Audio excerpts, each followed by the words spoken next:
Halo sobat semua, selamat datang kembali di channel novel kita. Sebelum kita lanjutkan ceritanya ini, ayo jangan lupa subscribe, like, komen, share, dan nyalakan lonceng notifikasinya agar mendapatkan notifikasi video terbaru ketika Mimin upload videonya. Dr. Stranger Thomas Kin, bab 417 perubahan sikap. Ibu Melissa Zhu mengerutkan keningnya dan bergegas memperingatkan dia. Ini bukannya dia tidak ingin mengizinkan mereka tinggal di sini, hanya saja ini adalah rumah Thomas Kin, bukan milik keluarga Zhu. Lalu bagaimana jika nyonya besar juga tinggal di sini? Setelah Lydia Wang selesai berbicara, nyonya besar pun tertegun dan segera menyunggingkan senyuman yang sangat lebar. Baik Melissa, kami akan pindah ke sini. Kamu tidak memiliki masalah bukan?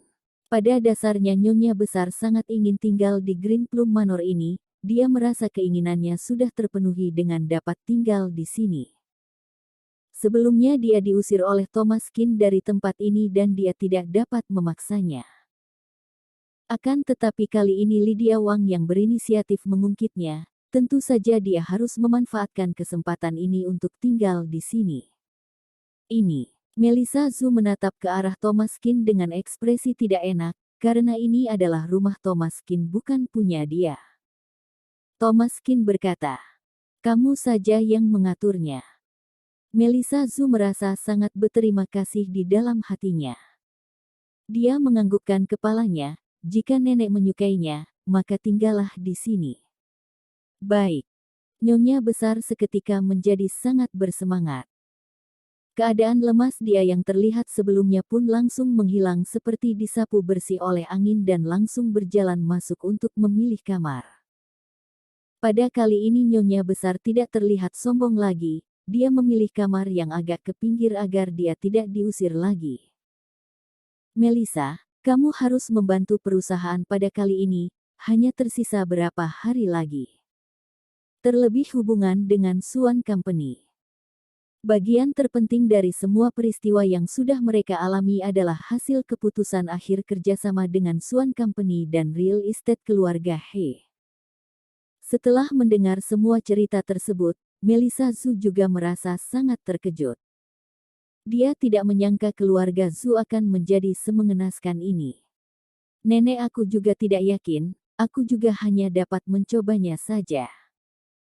Mungkin Swan Company akan bersikap baik kepadanya, akan tetapi bagaimana dengan Real Estate keluarga He dan pihak bank? Melissa Zhu tidak yakin akan kedua hal ini. Setelah nyonya besar selesai berberes-beres, dia mengatakan, yang penting kamu sudah berusaha. Aku akan pergi bersamamu. Karena ini adalah masalah penting bagi keluarga Zhu, sehingga tidak ada orang yang berani memperlambatnya.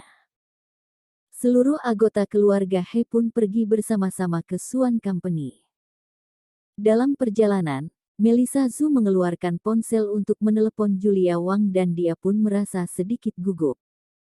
Tut, tut, tut. Setelah beberapa detik, Julia Wang pun menjawab panggilan dan nada bicaranya terdengar sangat ramah. CEO Zhu. Ini aku, Wakil Direktur Wang. Apakah saat ini Anda ada di kantor? Aku ingin mampir untuk membahas mengenai masalah kerjasama denganmu. Boleh. Oh iya, apakah jabatanmu sebagai pemegang saham sudah dikembalikan kepadamu? Setelah mendengarnya ucapannya, Melissa Zhu menatap ke arah nyonya besar dan nyonya besar pun langsung menganggukkan kepalanya. Sudah. Baguslah jika seperti itu, aku menunggumu di kantor. Nada bicara dalam perbincangan mereka terdengar begitu hangat seperti teman lama yang sedang berbincang-bincang. Perbedaan sikap ini membuat nyonya besar dan yang lainnya pun merasa sangat terkejut. Sepertinya kekuatan seperti apa yang dimiliki Melissa Zhu hingga Swan Company dapat menganggap dia sebegitu pentingnya. Begitu tiba di Swan Company, Julia Wang pun sudah menunggu di depan pintu utama sejak tadi. Begitu Melissa Zhu turun dari dalam mobil, dalam waktu singkat banyak orang yang melangkah maju untuk membantu memegang tas dia. CEO Zhu, silahkan lewat sini. Julia Wang dengan hangat menggandeng lengan Melissa Zhu dan melihat sekilas ke arah Nyonya Besar, Gael Zhu dan lainnya tanpa menghiraukan mereka dan langsung masuk ke dalam ruang rapat. Di dalam ruangan rapat, dalam waktu singkat, mereka sudah berhasil melanjutkan hubungan kerjasama kedua belah pihak perusahaan. Semua ini terjadi tanpa memerlukan waktu setengah jam. Selama proses itu sebagian besar mereka hanya berbincang-bincang, minum teh dan makan makanan yang sudah disediakan. Rupanya begitu Melissa Zhu yang langsung turun tangan mengurusinya, semuanya pun akan langsung terselesaikan. Gael Zhu yang berada di luar ruang rapat pun menatap ke dalam ruangan dengan ekspresi gelap. Melissa Zhu ini rupanya benar-benar sudah berhasil menjilat direktur dari Suan Company dan memiliki hubungan yang tidak jelas seperti ini. Bukannya ini dia sedang mempermalukan keluarga Zhu. Dr. Stranger Thomas Kin, bab 418 langsung terselesaikan. Tutup mulutmu. Nyonya Besar melototi dia, jangan bicara sembarangan. Akhirnya Nyonya Besar mengetahui bahwa proyek dari Suan Company ini semuanya bertopang pada Melissa Zhu. Jika tidak ada dia, kemungkinan besar hubungan kerjasama ini tidak dapat dilanjutkan. Melissa Zhu ini harus dimanfaatkan dengan baik, setidaknya harus dimanfaatkan dengan baik dalam jangka waktu masih bekerja sama dengan Suan Company. Setelah keluar dari Suan Company, Melissa Zhu kembali menghubungi manajer dari real estate keluarga He. Halo, aku adalah Melissa Zhu. Aku ingin berdiskusi mengenai biaya properti bersama Anda. Apakah Anda berada di kantor pada saat ini? Melissa Zhu merasa tidak yakin karena pada dasarnya real estate keluarga He itu bukan satu perusahaan yang sama dengan Suan Company dan dia juga tidak memiliki hubungan apapun dengannya. Lagi pula real estate keluarga He ini merupakan perusahaan internasional. Bahkan Sebastian He sendiri merupakan orang terkaya sedunia dan dia tidak pernah berinteraksi dengan orang sehebat seperti dia. Nada bicara manajer di ujung sana terdengar sangat lembut. Halo CEO Zhu, selama Anda kembali maka kita sudah tidak perlu membahas biaya properti dan biaya properti dapat dibebaskan biaya seperti sebelumnya. Gedung kantor tersebut sudah dibersihkan dan dirapikan. Kalian dapat kembali kapan saja. Hah. Baik, terima kasih. Melissa Zhu memutuskan panggilan.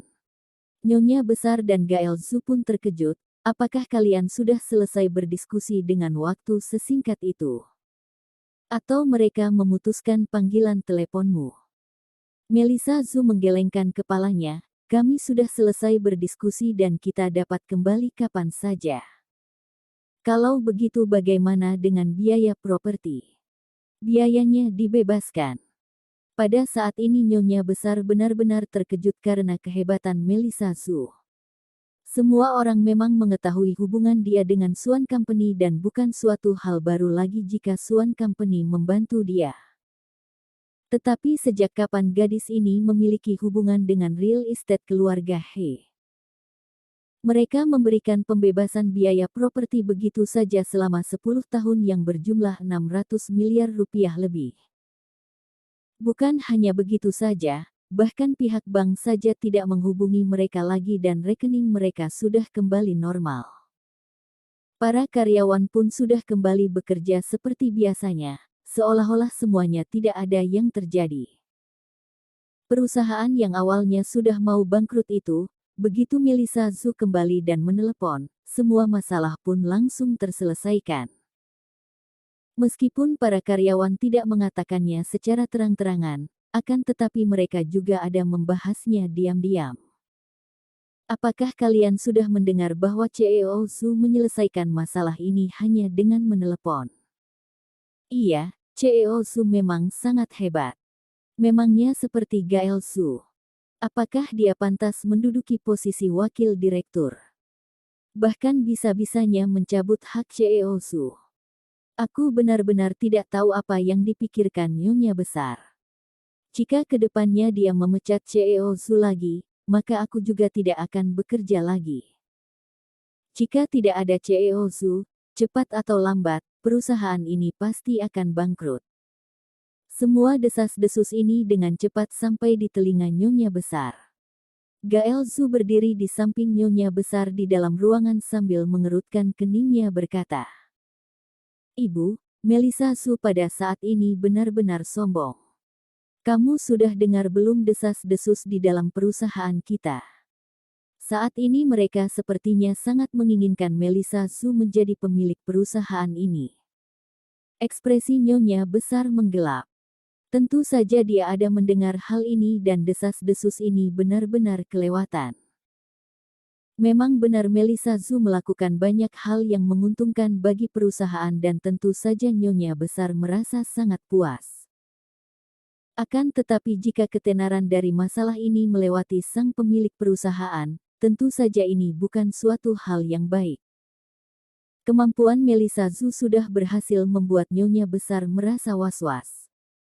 Ini adalah sebuah bisnis keluarga, tentu saja kekuasaan dari bisnis ini harus berada di tangan Nyonya Besar, tidak ada siapapun yang dapat merebutnya dari tangan dia.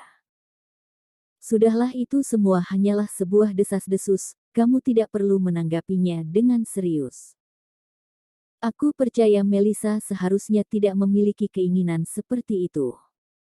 Meskipun dia berbicara seperti itu, akan tetapi Nyonya Besar merasa tidak nyaman di dalam hatinya. Bersambung.